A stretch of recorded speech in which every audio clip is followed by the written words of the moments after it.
Homeless after college. I built a Quonset against a rock wall. What it became kept me alive. It's a strange thing to have your entire life summed up in a single piece of paper. For me, it was an eviction notice taped to the door of my dorm room, the official university letterhead looking crisp and almost cheerful against the cheap wood veneer. Graduation was over, the parties were done, and the real world had arrived, not with a bang, but with a formal, non-negotiable deadline. If you've ever felt that pit in your stomach, that feeling of a clock ticking down to zero with no safety net in sight, maybe this story is for you. Hit that subscribe button if you've ever had to build a future out of nothing, because we're going to talk about that. A lot. The air in the hallway was thick with the ghosts of the last 4 years. Stale pizza, cheap beer, the faint, lingering scent of frantic, all-night study sessions. Everyone else was gone. Their cars had been packed, their goodbyes said. I was the last one left, wandering the empty corridors like a forgotten relic. I had a degree in philosophy, a mountain of student debt that felt like a physical weight on my shoulders, and exactly $217 to my name. My parents had passed away when I was a teenager, and the aunt who took me in had her own family, her own struggles. There was no childhood bedroom to return to, no welcoming couch to crash on. There was just this door, this notice, and the suffocating silence of the empty building. I sat on my stripped mattress, the plastic crinkling beneath me, and I tried to make a plan. The plan was short.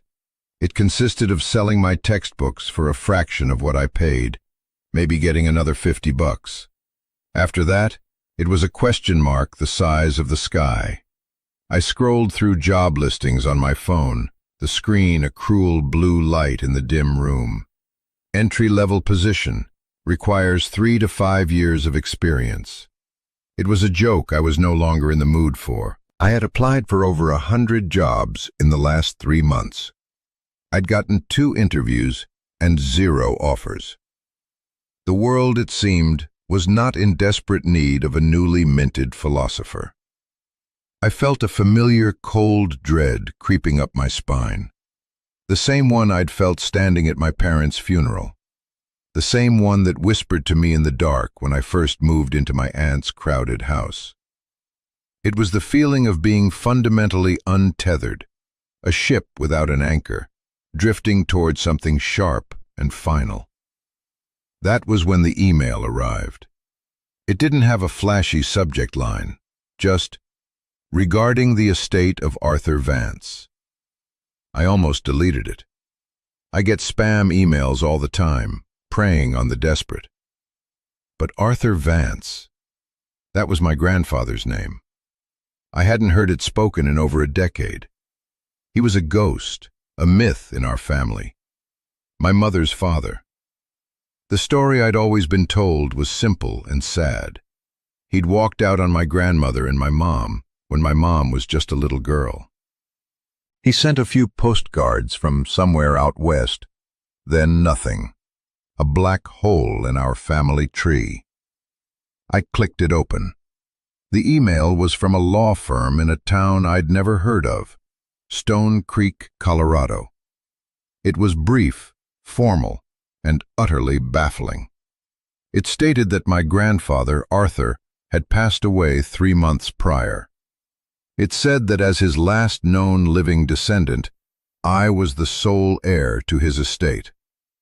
The word estate conjured images of sprawling mansions and trust funds, the kind of thing you see in movies. I almost laughed. This had to be a scam. A cruel, elaborate joke tailored to my exact desperation. But there was a name and a phone number for a Ms. Evelyn Albright, attorney at law. My hands were shaking, but I dialed the number. A calm, measured voice answered on the second ring.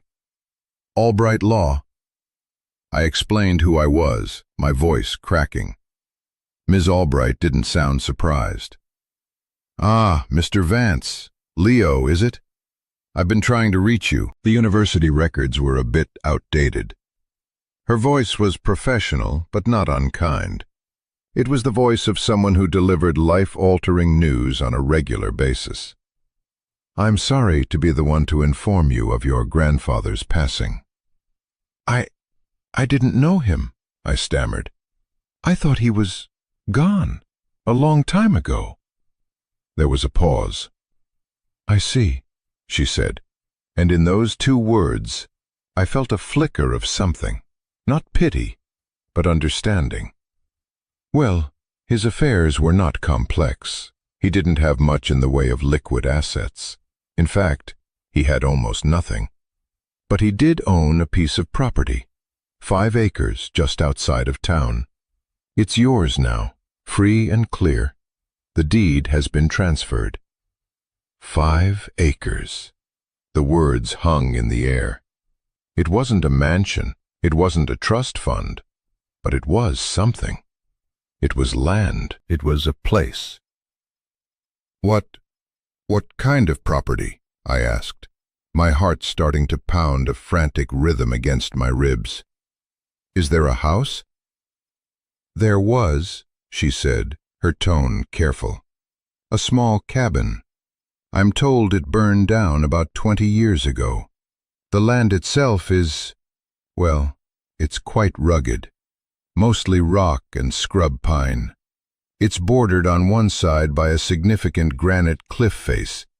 It's not considered prime real estate, Mr. Vance. The town has it valued at next to nothing for tax purposes.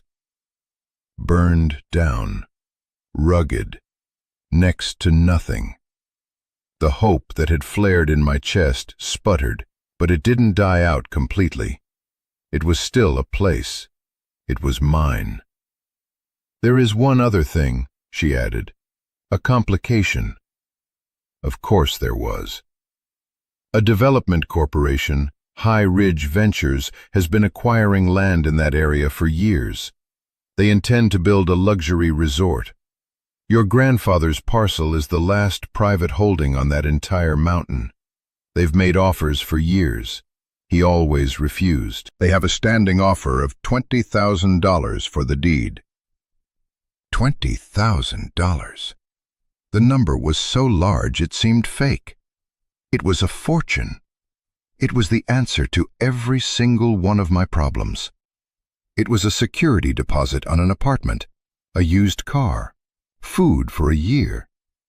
It was a chance to breathe. It was a get-out-of-jail-free card. They've been persistent, Ms. Albright continued, her voice lowering slightly. Your grandfather felt they were not operating in good faith. He believed they were trying to force him out. The offer is on the table, Leo. All you have to do is sign, and the money is yours. Given your circumstances, which I can only guess at, it might be the most sensible option. Sensible. Yes, it was sensible. Take the money and run. Start a new life, a normal life. Forget the ghost of a grandfather I never knew. Forget the worthless patch of rock and pine. But something held me back. A flicker of defiance. The man had held out for decades. He refused to sell. Why? What was he protecting? Or, I asked. Or what? Or you can keep it, she said simply. It's your land. I hung up the phone, my mind reeling. The eviction notice on the door seemed to mock me. $20,000. The words echoed in my head. It was an escape, but escape to where? To another anonymous apartment, another city where I knew no one, to start from a different kind of zero? I looked at my meager possessions, a duffel bag of clothes, a box of books, and a philosophy degree. I had nothing to lose. And suddenly I had 5 acres of rock and pine to my name. I sold the textbooks. It got me $62. I sold my laptop for another $100. I bought a one-way bus ticket to Stone Creek, Colorado. The journey was a blur of greasy spoon diners and the endless hypnotic hum of the highway. For 3 days, I watched America scroll past my window, the flat, sun-baked plains of the Midwest giving way to the slow, majestic rise of the Rockies. With every mile, the institutional gray of my university life faded, replaced by the deep greens and blues of the open country. I felt a strange sense of calm settle over me. For the first time in my life, I wasn't moving toward a place someone else had chosen for me. I was moving toward something that was mine, however broken or worthless it might be. I arrived in Stone Creek on a crisp autumn morning. The bus hissed to a stop in front of a small general store that looked like it hadn't changed since the 1950s. The air was thin and sharp, smelling of pine needles and cold stone. The town was nestled in a narrow valley, hemmed in on all sides by towering, jagged peaks. It was smaller than I'd imagined, just a single main street with a handful of wooden storefronts. Ms. Albright's office was above the hardware store. The stairs creaked under my weight. She was older than her voice had suggested, with sharp, intelligent eyes and gray hair pulled back in a severe bun. She looked me up and down, taking in my worn-out jeans and the heavy duffel bag slung over my shoulder. There was no judgment in her gaze, only a quiet assessment. "Mr. Vance," she said, gesturing to a worn leather chair. "You made it." "Leo," I said, dropping my bag. "Please." She gave a curt nod. "Leo, I have the paperwork for you, the deed, the tax assessment, and this." She slid a thick envelope across her desk. It had the High Ridge Ventures logo embossed in the corner. "Their official offer. As I said, 20,000. They're eager to close. They called me twice yesterday." I stared at the envelope. It felt heavy, like it was filled with more than just paper. It was a choice, a clean break. "Before you decide," she said, leaning forward, "I think you should see the land for yourself. It's about a 5-mile walk up the old logging road east of town. Can't miss it. There's a rusted gate with the name Vance barely visible on it." She handed me a folded, hand-drawn map. "One more thing. Your grandfather left a safe deposit box at the local bank.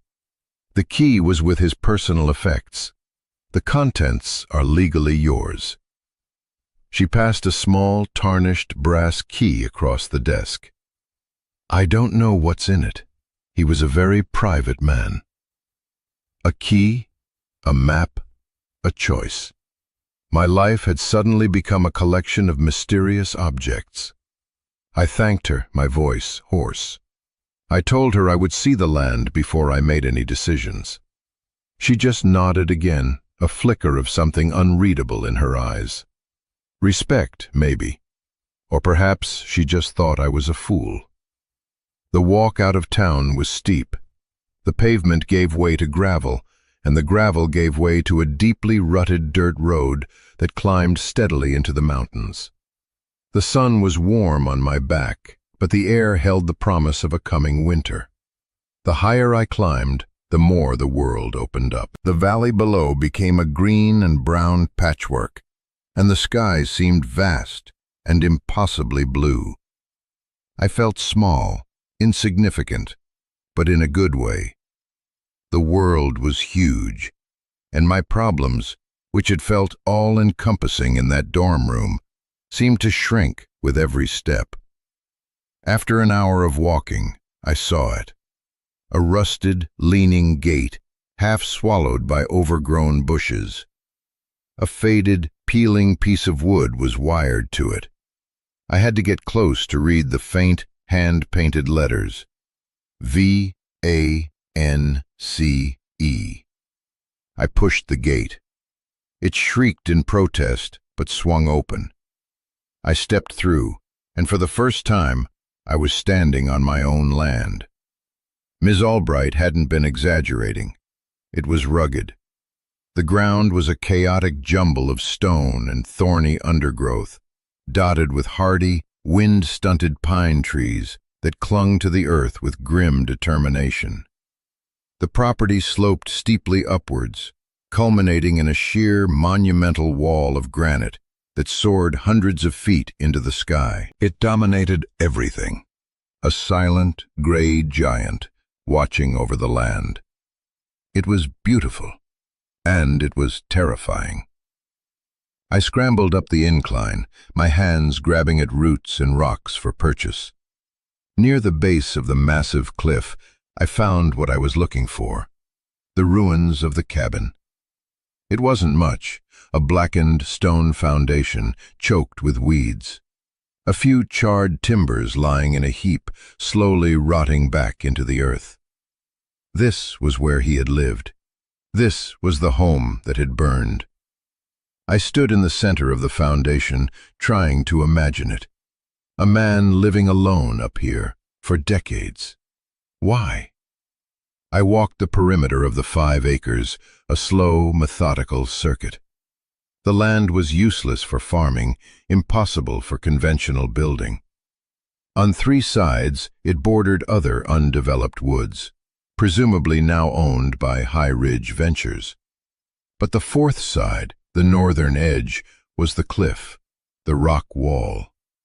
It wasn't just a border, it was the entire character of the place. It was ancient and immovable. I put my hand against it. The stone was cool and rough, alive with lichen and moss. It felt like I was touching the very bones of the world. As the sun began to dip below the western peaks, casting long, dramatic shadows across the landscape, a profound sense of despair washed over me. What was I doing here? I was a kid with a useless degree and no practical skills. I couldn't live here. This wasn't a home, it was a wilderness. The $20,000 offer felt less like a choice and more like an inevitability. It was the only sane path forward. I would go back to town in the morning, sign the papers, and walk away from this strange, sad legacy. I decided to spend the night. I had a sleeping bag and a small tarp. It seemed right to spend at least one night on the land that was mine, if only for a few more hours. I cleared a small patch of ground inside the old foundation, the flattest spot I could find. As I was scraping away leaves and loose stones, my fingers hit something hard and flat. It wasn't a rock. It was metal. My heart skipped a beat. I dug around it with my hands, my nails filling with dirt. It was a metal box, an old military-style ammo can, rusted but still solid. It was heavy. It took all my strength to pry the latches open. They groaned in protest, flakes of rust falling away. I lifted the lid. Inside, protected by a sheet of oilcloth, was a stack of leather-bound journals, a bundle of letters tied with twine, and a heavy canvas bag. My hands were trembling as I opened the bag. It was full of cash, old bills neatly stacked and wrapped in paper bands. I counted it slowly, my mind numb. It was just over $10,000, enough to live on for months, enough to make a real choice. Beneath the money was another object, a small, handcrafted wooden bird, exquisitely carved. I recognized it instantly. I had one just like it, tucked away in my box of keepsakes. My mother had given it to me when I was a child. She said her father had made it for her. My grandfather, the man I thought had abandoned her. The last thing in the box was a single thick envelope with my name, Leo, written on the front in a shaky, spidery hand. I sat on the cold ground, the setting sun painting the sky in fiery shades of orange and purple, and I opened the letter. The letter wasn't a single page. It was a confession, a history, a plea. It was my grandfather's voice, reaching out from beyond the grave. "Leo," it began, "if you are reading this, it means I am gone, and the lawyers have found you. I am glad. I worried they would not.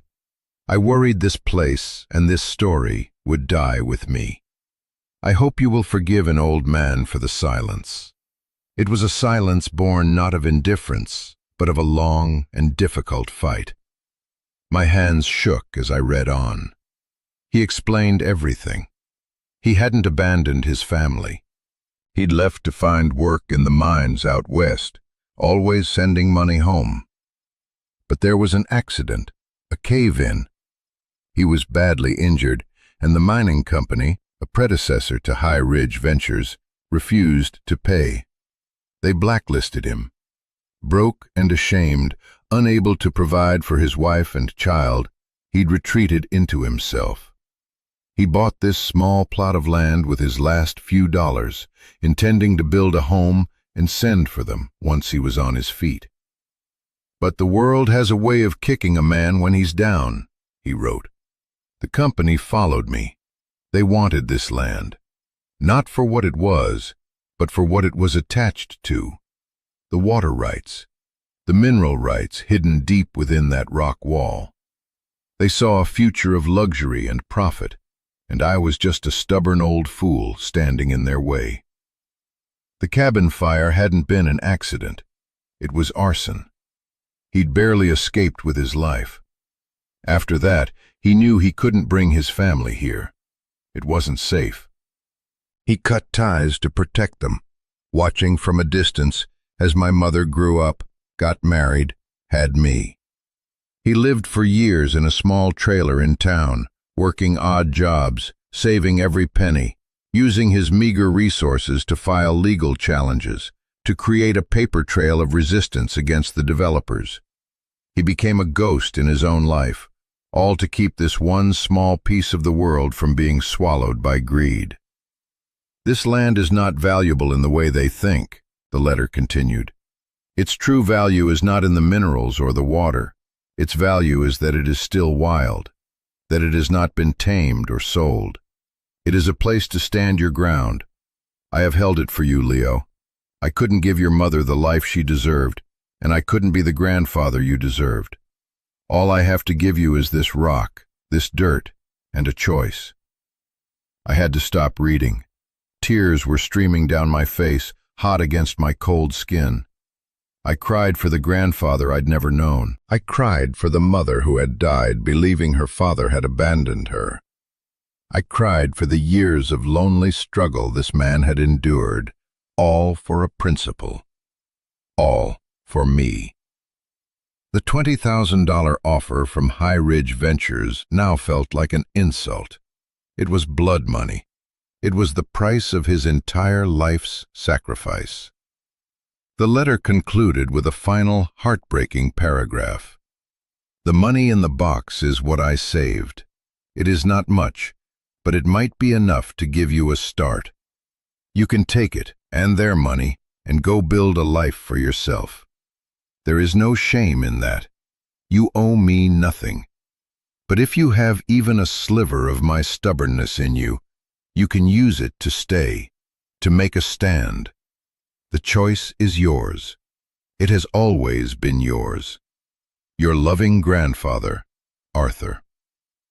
The sky was dark now, littered with a billion stars, more than I had ever seen in my life. The air was cold and clean. The silence was absolute. I was alone, sitting in the ruins of a burned-down cabin on a worthless piece of land, with a box of money and a ghost's final wish. And for the first time, I didn't feel lost. I felt found. I knew what I had to do. The choice wasn't a choice at all. It was a calling. I was going to stay. But how? I couldn't live in a sleeping bag forever. Winter was coming, and in the Rockies, winter was not a suggestion. It was a verdict. I needed shelter. I needed a home. Building a traditional cabin was out of the question. I had no skills, no lumber, and not enough money to hire a crew. The land was too steep, the ground too rocky. I spent the next day in a feverish state of planning, my mind racing. I went back to town and visited the bank. The safe deposit box contained more of my grandfather's journals, detailed records of his fight with High Ridge, copies of geological surveys, and a small, faded photograph of a young woman holding a baby. My grandmother holding my mother. That night, back on my land, I sat by a small fire, the journals spread around me. I was looking at the massive granite cliff face, the way it loomed over the property, a perfect vertical wall. An idea began to form, a wild and desperate spark. What if I didn't have to build 4 walls? What if I only had to build 3? I could use the cliff itself as the back wall of a structure. It would be a natural, indestructible foundation. It would cut my work and material costs almost in half. The next morning, I walked back to Ms. Albright's office. I looked different than I had 2 days ago. I was covered in dirt, my hair was a mess, but my eyes were clear. "I'm not selling," I said, before she could even speak. I pushed the High Ridge Ventures envelope back across her desk.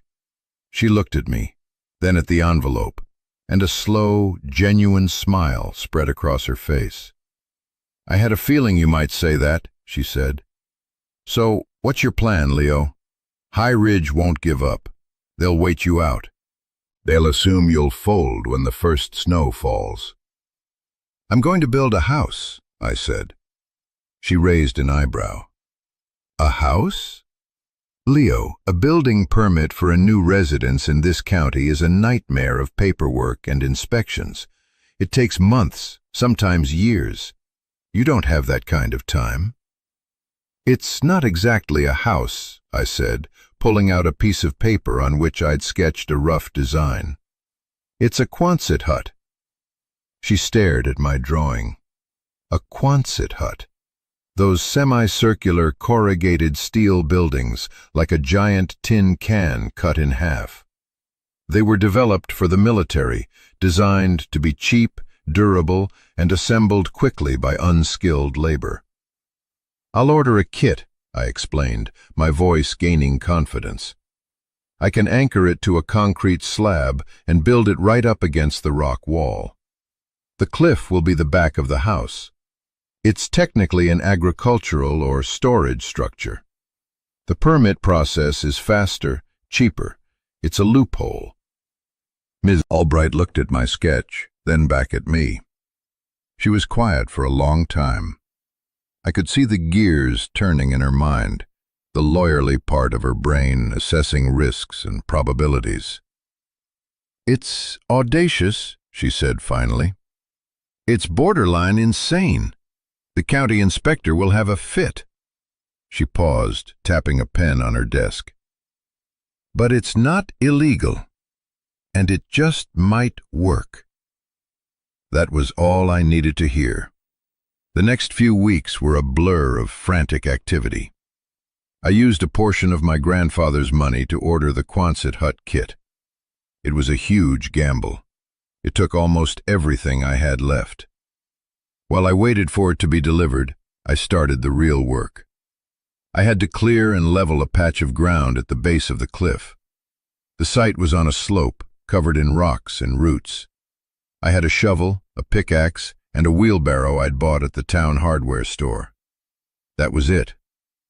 Every morning, I would wake up with the sun, my body aching in places I didn't know could ache. I would spend 10, 12 hours digging, hauling rock, and slowly, inch by inch, carving a flat, level pad out of the mountainside. The physical labor was brutal. My hands were a mess of blisters that turned into calluses. My back was a constant, dull fire. Some days, the sheer scale of the task felt impossible. I would sit on a rock, gasping for breath, and look at the tiny amount of progress I had made. Despair would whisper at the edges of my mind. It told me I was a fool. It told me to give up, to take the money, to run. But then I would look at the cliff face, my grandfather's silent partner. I would touch the cold stone and remember his letter. A place to stand your ground. And I would pick up the shovel and dig again. The work was meditative. As I moved rocks and dirt, I felt like I was unearthing more than just soil. I was digging through my own grief, my own self-doubt. With every swing of the pickaxe, I was breaking down the person I used to be, the lost, scared kid in the dorm room, and building someone new, someone stronger, someone who belonged here.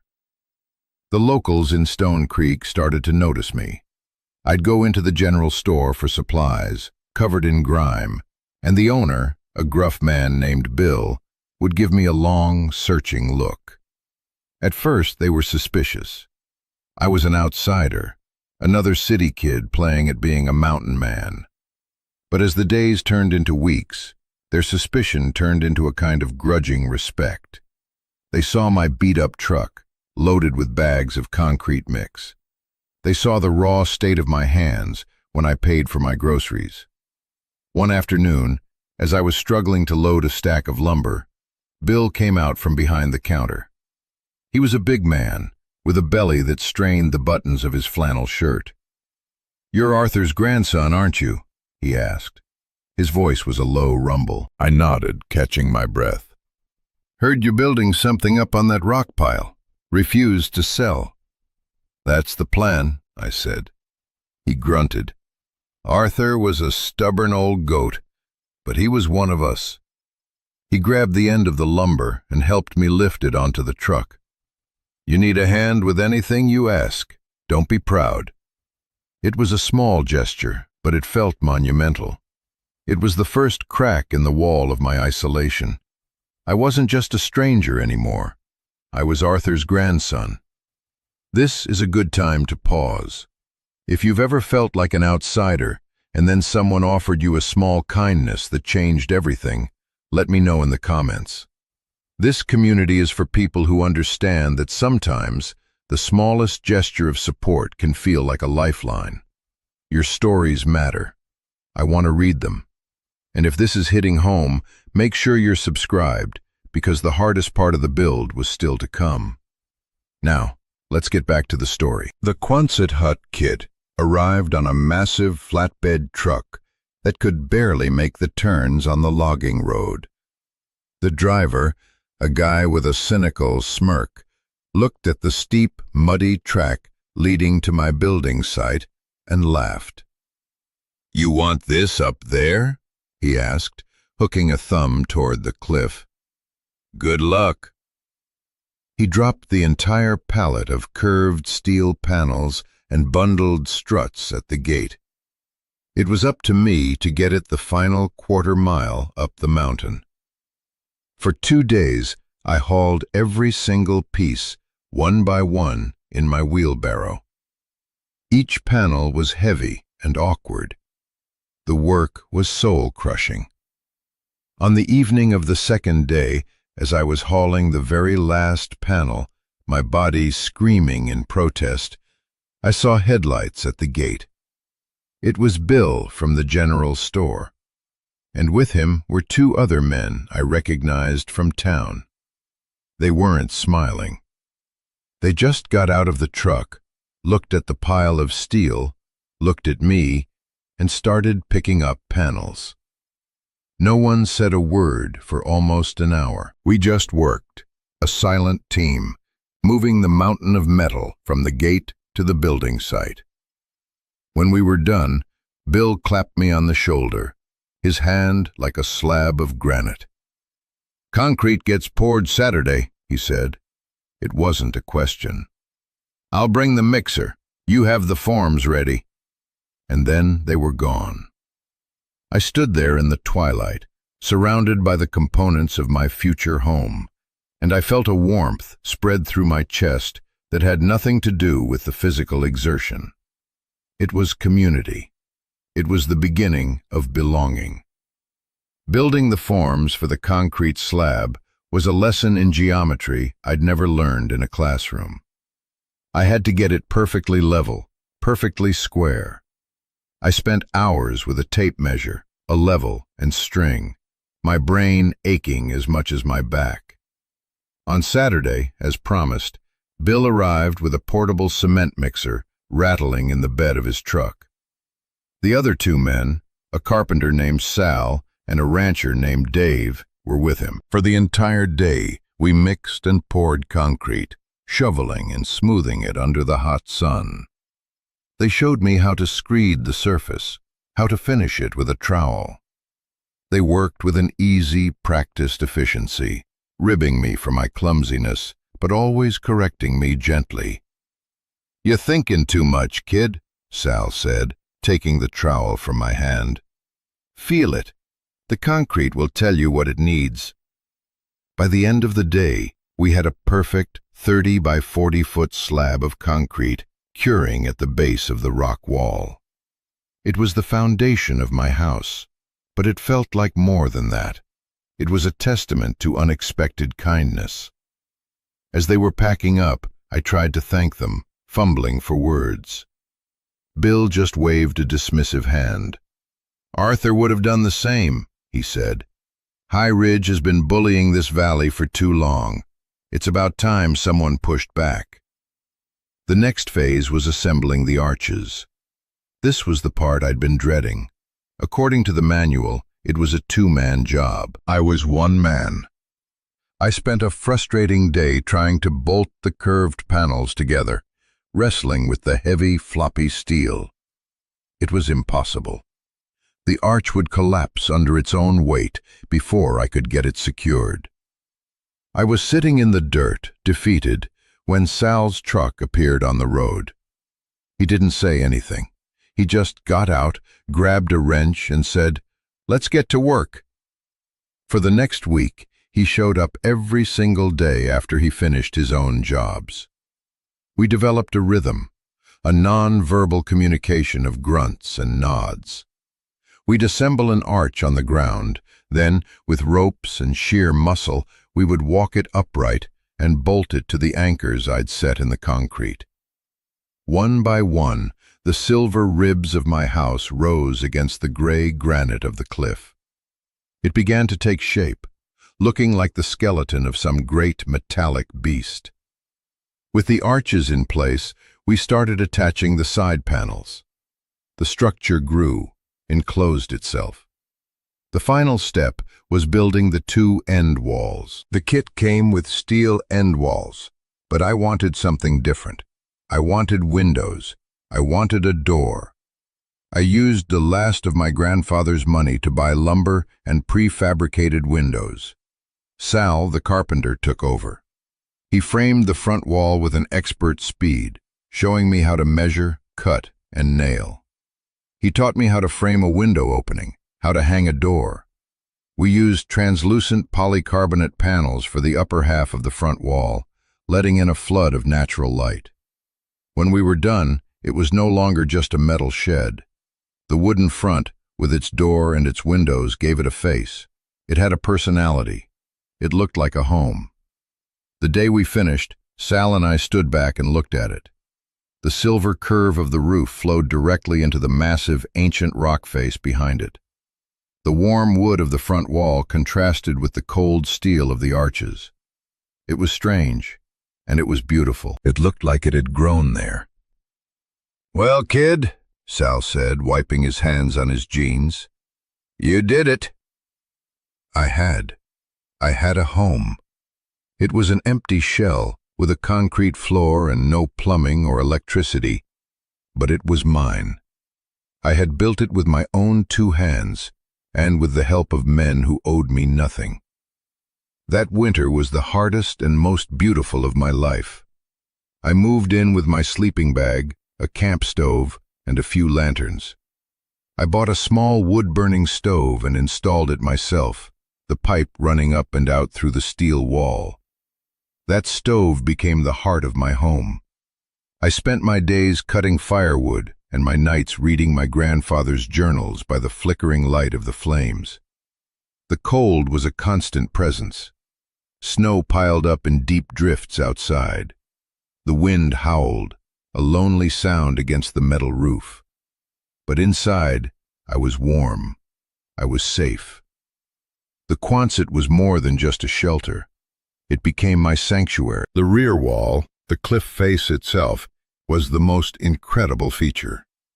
I left it exposed, a raw, textured surface of granite inside my living space.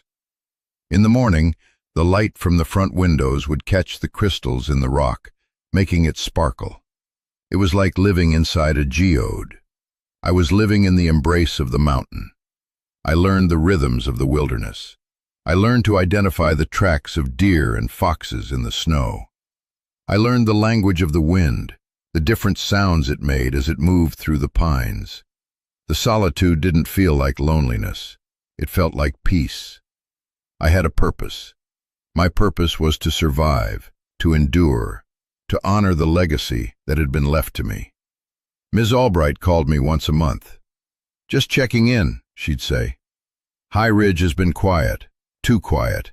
They're waiting for you to break." "I'm not going to break," I'd tell her, and my voice was steady and strong. I believed it. One day, a county inspector did show up, a man with a clipboard and a sour expression. He'd heard about my unconventional structure. He walked around it, tapping on the walls, looking for violations. He saw the agricultural permit I had taped to the window. He saw the wood stove, properly installed and vented. He saw the solid concrete foundation. He couldn't find a single thing wrong. "It's a barn," I said, my face a neutral mask. "For storage." He grunted. "Looks like you're living in this barn." "I sleep here sometimes," I said, "to guard my agricultural equipment," which consisted of one shovel and a wheelbarrow. He knew I was lying. I knew he knew. But there was nothing he could do. The structure was sound. The paperwork was in order. He got back in his truck and drove away, defeated. It was a small victory, but it felt huge. I had beaten the system, using its own rules. As the snow began to melt and spring returned to the mountains, something shifted. I wasn't just surviving anymore. I was living. I built a small kitchen counter along one wall. I ran a pipe from a nearby spring, using a simple hand pump for water. It wasn't fancy, but it was functional. I started to think about the future, not as a threat, but as a possibility. I read through my grandfather's geological surveys. He had been right. The land was rich in certain rare earth minerals. Not enough for a massive mining operation, but perhaps enough for a small, sustainable one. He had also marked several sources of pure spring water. High Ridge didn't just want the land for a resort. They wanted to bottle the water. His journals were a roadmap, a business plan he never got to execute. I realized what he had left me wasn't just a piece of land to protect. He had left me an opportunity, a chance to build something that would not only sustain me, but would honor his vision. A small, ethical business that worked with the land, not against it. My philosophy degree, which had seemed so useless, suddenly found a purpose. I started reading about environmental ethics, sustainable business models, land trusts. I was formulating a new plan, one that went beyond just defiance. It was a plan for creation. The home I had built was the first step. It was my foothold, my fortress. It had saved me from homelessness, from despair. But its true purpose was to be the foundation for whatever came next. It had kept me alive, so that I could learn how to truly live. One sunny afternoon in May, a sleek black SUV I didn't recognize drove up the logging road and stopped at my gate. A man in an expensive suit got out. He was tan and wore sunglasses I couldn't afford. He represented High Ridge Ventures. He didn't bother with pleasantries. He had a new offer, $50,000. "Take it, kid," he said, his voice smooth and condescending. "Go back to the city. Buy a condo. This little fantasy of yours is over." I looked at him. I looked at the home I had built with my own hands. I looked at the mountain that had become my partner. I thought of my grandfather. I thought of Bill and Sal and Dave. I just smiled. "This land isn't for sale," I said. And for the first time in my life, I felt rich. The man in the suit just stared at me, his mask of corporate confidence slipping for just a second. He saw something in my eyes he didn't expect. He saw someone who wasn't scared, someone who was home. He got back in his car and drove away, kicking up a cloud of dust. I knew it wasn't the end. It was just the beginning of a different kind of fight. But I was ready. I had my fortress. I had my allies. I had my grandfather's story. And I had a future to build. That Quonset hut, that half-circle of steel pressed against a rock wall, it looked like a scar on the landscape to some. But to me, it was a symbol of resilience. It was proof that you can build a home out of the most impossible materials, in the most impossible places. It was proof that inheritance isn't about money. It's about the stories we carry and the ground we refuse to give up. It's about choosing the harder right over the easier wrong. That structure didn't just keep me alive through a cold winter. It taught me who I was, and it gave me a place to become the person I was always meant to be. Looking back, the most important thing I built wasn't the house itself. It was the connection. Connection to a grandfather I'd never met, to a community that took me in, and to a piece of earth that I now called home. It was the realization that home isn't just a place you inherit. It's a place you create, a place you defend, a place you earn. So I want to ask you, what does home mean to you? Is it a building, a person, a memory, a feeling? Share your thoughts in the comments below. Let's talk about what it means to find our place in the world, even when we have to build it from scratch. Thank you for listening to my story. If it resonated with you, please consider subscribing. We're building a community here for people who aren't afraid